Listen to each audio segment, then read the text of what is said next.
We are going to look at this organelle, which is the mitochondria, which will be mitochondrion, which will be our next organelle. Mitochondrion.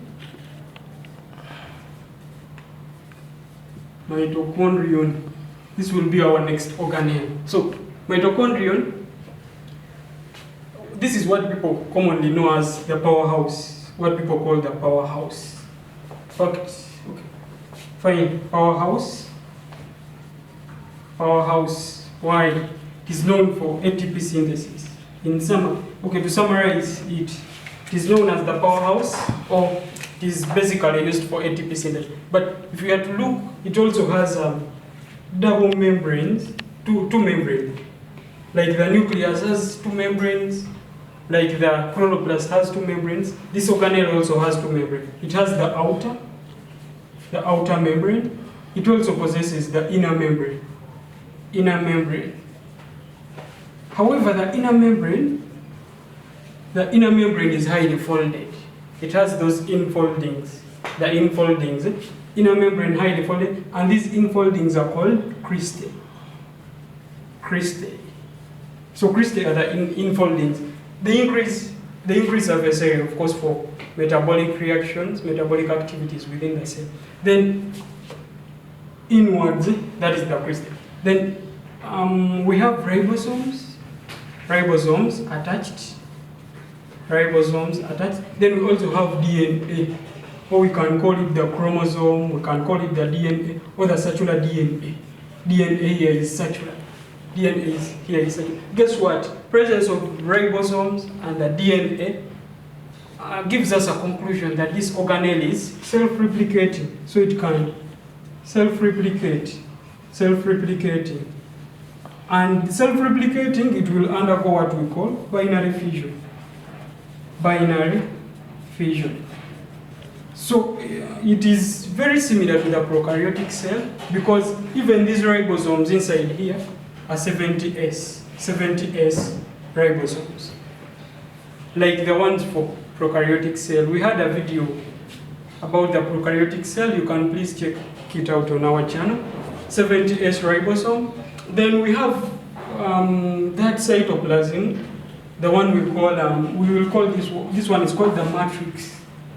The matrix is the cytoplasm of the mitochondria. So basically, this is the structure of our mitochondria. DNA present, but it's a circular DNA like the one for prokaryotes. Then we have the inner membrane and the outer membrane. We have infoldings in the inner membrane, the ones we call cristae, surrounded by ribosomes. Then also we have our matrix present there. So this organelle is capable of self-replication because it has the ribosomes. It as well possesses the genetic component, which is DNA. So the basic role of this guy is synthesis of ATP, the ready form of energy we need in our body. That's why when you look at a sperm cell contains very many mitochondria, because those mitochondria will generate energy in form of ATP for the tail to propel through until it reaches the ovum for fertilization. So basically, that is the basic function of the mitochondria. So in the mitochondria, we'll have processes taking place like oxidative phosphorylation. So we shall have this process, oxidative phosphorylation. So we'll have oxidative phosphorylation taking place where we need oxygen. To generate energy. Oxidative phosphorylation. Then which other processes can take place inside there? The Krebs cycle. This one also generates energy. So it takes place inside the mitochondria. Then which other process we can have also? The urea cycle. Urea cycle can also take place, which is aimed at converting the toxic ammonia to less toxic urea, because ammonia is highly toxic, to less toxic urea, and ammonia requires high quantities of water for its excretion. Then we can have also other cycles taking place inside the mitochondria. So that is basically what our mitochondria is all about. With our series of cell organelles, and we saw some cell organelles, the nucleus, the endoplasmic reticulum, the Golgi apparatus. Then we had a look at the mitochondria, and we had a look at the lysosomes. So today we are going to look at the ribosomes and the peroxisomes. So ribosomes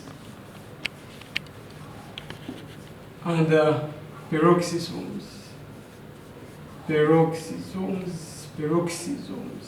So we are going to look at these ribosomes and the peroxisomes. I think we'll start off with the ribosomes. So ribosomes, when people hear about the ribosomes, all that comes in their mind, scientists, is protein synthesis. Protein synthesis. So protein synthesis. Definitely ribosomes are involved in a process we call protein synthesis.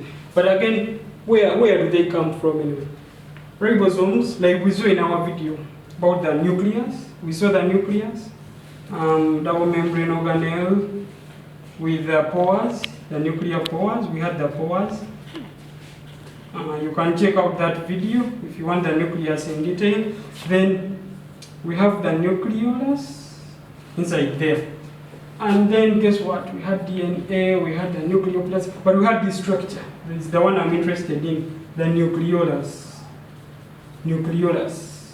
That was the nucleus of our nucleus, if I'm to say. So the nucleolus, we say the nucleolus basically synthesizes ribosomal RNA. The synthesis of ribosomal RNA, which ribosomal RNA will combines with proteins. And when it combines with proteins, guess what? We are getting a ribosome. That's how we form our ribosome. We form a ribosome. So this ribosome is able to diffuse out, to move out via the nuclear pores, and it goes into the cytoplasm.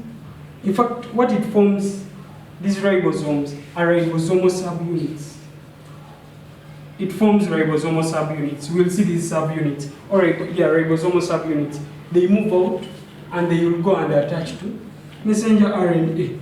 When they attach to messenger RNA, protein synthesis can now proceed. So protein synthesis is the basic function of our ribosomes. However, ribosomes are one of the structures that are shared among both the prokaryotes and the eukaryotes. But the ribosomes for prokaryotes are 70S, and the ones for eukaryotes are 80S. So 70S, with ribosomes have two subunits. That one is also important. They always have a larger ribosomal subunit and a smaller. Let's say this one is the smaller ribosomal subunit. This one is the larger ribosomal subunit. So in the prokaryotes, the smaller ribosomal subunit, the smaller ribosomal subunit is 30S, and the larger is 50S. But in eukaryotes, the smaller ribosomal subunit is 40S, and the larger ribosomal subunit is 60S. We'll have more clarification why this one is 30S and this one 50S, 40S, 60S. We'll have it when we have our microscopic videos. We'll clarify more about this but however, prokaryotes have 70S ribosomes and eukaryotes have the 80S ribosomes. Ribosomes are very important for protein synthesis. So that is it we can have for the ribosome. Again, maybe something important, due to the fact that we the humans, our ribosomes are 80S. Let's say this is a human, this is man, 80S. Let's say that is a bacteria. Let's say we use 70S ribosome. Let's say this is a bacteria. So in application, what happens is that when they are synthesizing antibiotics, some antibiotics are meant to target these ribosomes. So if you take an antibiotic, it will target the 70S ribosome of the bacteria and it won't target the human ribosome. So that is it basically. This is like a medical application for the ribosome, how it can be applied medically. So that is it for the peroxisomes, our suicide bags, suicide bags. But we say we are interested in the enzymes here. We have, if this is our peroxisome, also having a membrane covering it. We have catalase enzymes and we have also oxidase enzymes. So what happens, catalase, we very well know catalase is used in hydrolysis of hydrogen peroxide. So if you have oxygen reactive species in your body, let's say you're having huge quantities of hydrogen peroxide which can be dangerous and harmful to your body, the catalase in the peroxisomes will break down the hydrogen peroxide into water and oxygen, which water and oxygen are safer compounds. So they are safer compounds. So these ones are safer as compared to having hydrogen peroxide in your body. So the free radicals in your body will be broken down by the catalase enzymes in your peroxisome. So that is why peroxisomes are very important. We are having now water and oxygen, which are very important in our body. We can utilize for some other purposes in the body. Then what else is very important about the peroxisome is fatty acid metabolism. Fatty acid metabolism. So the first step of fatty acid metabolism is carried out by the peroxisomes. So peroxisomes will do fatty acid metabolism, will metabolize those fatty acids to some other safer compound. What else is why do we need the peroxisomes? Okay, ethanol. So enjoy your ethanol, so it will be broken down. You enjoy the ethanol being broken down again by the peroxisomes. So ethanol or alcohol will be broken down by the peroxisome enzymes to more safer compounds in your body. So that is it with the peroxisomes. We are having hydrogen peroxide being broken down to safer compounds, these oxygen reactive species. Then we have fatty acids. First step of fatty acid breakdown is carried out by the peroxisome. Then also ethanol, which is also broken down by, metabolized by the peroxisome enzymes. So that is it basically with the peroxisomes.